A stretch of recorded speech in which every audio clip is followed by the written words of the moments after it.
Hello, here's my keyword outline. Right now, we are in a global pandemic. Coronavirus is impacting so many people in so many different ways. One of those ways is financially. This is no exception for college students.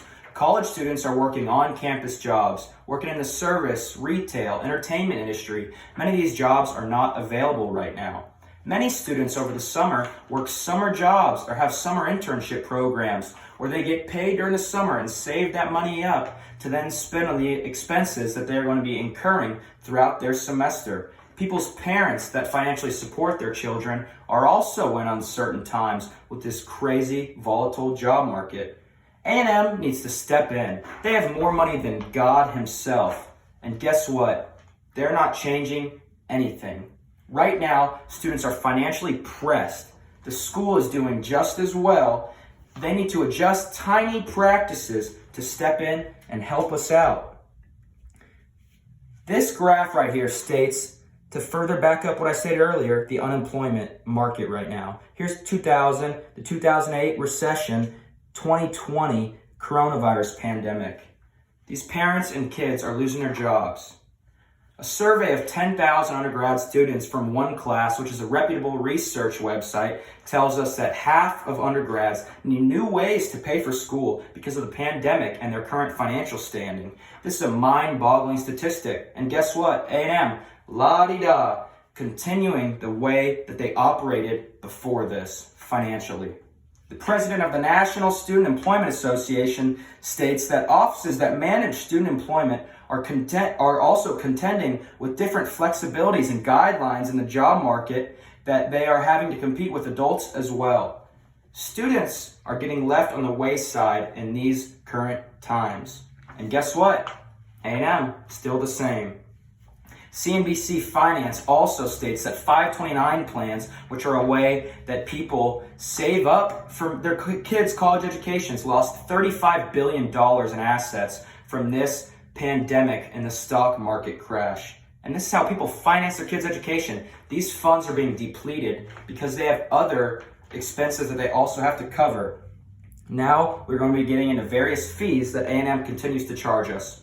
$145, student recreational center, bam, to be able to work out in the gym and do intramural sports. But if you go sign up for intramural sports, they charge you another $20 off the bat to sign up.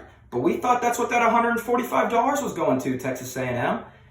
It is just unfair right now to be charging this to every single student when so many students never even stepped one foot in the rec center for 4 years. If you would be able to opt out from this program, you would be able to save $1,160 throughout the tenure of your college career, and this can be life-changing for people. They also charge $30 a semester for printing fees. Yeah, printing fees.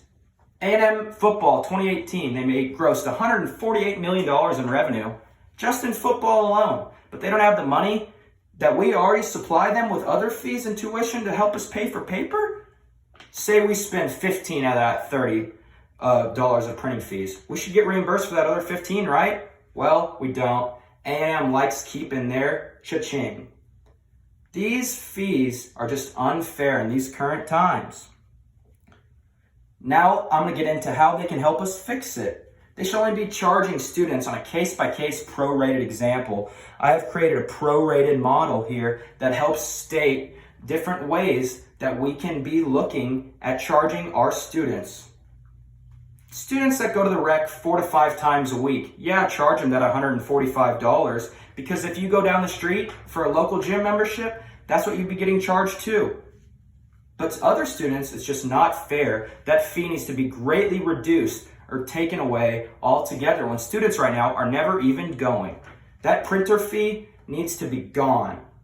It's just asinine that right now they can't cover us for printing paper with everything else we're already paying for. Even if they don't cover it, they should at least have a reimbursement plan set in place, because it's not fair if we're being charged for the 30 and we're only using 10. That $20 goes to their pension fund. In conclusion, the student body is hurting. Families are hurting. A&M, on the other hand, financially, they're doing just fine. They're the largest campus in the country when you look at undergraduate population. It's still full tuition, still getting no service fees. They could implement a way of a stimulus by taking away these fees in this unprecedented time.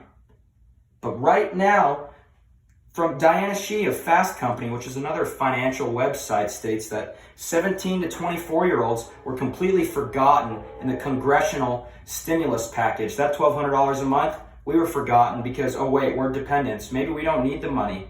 We were forgotten with that stimulus. And guess what? A&M's forgetting about us too right now. Next, I'm going to pass it off to Haley to talk about the health center. Thank you.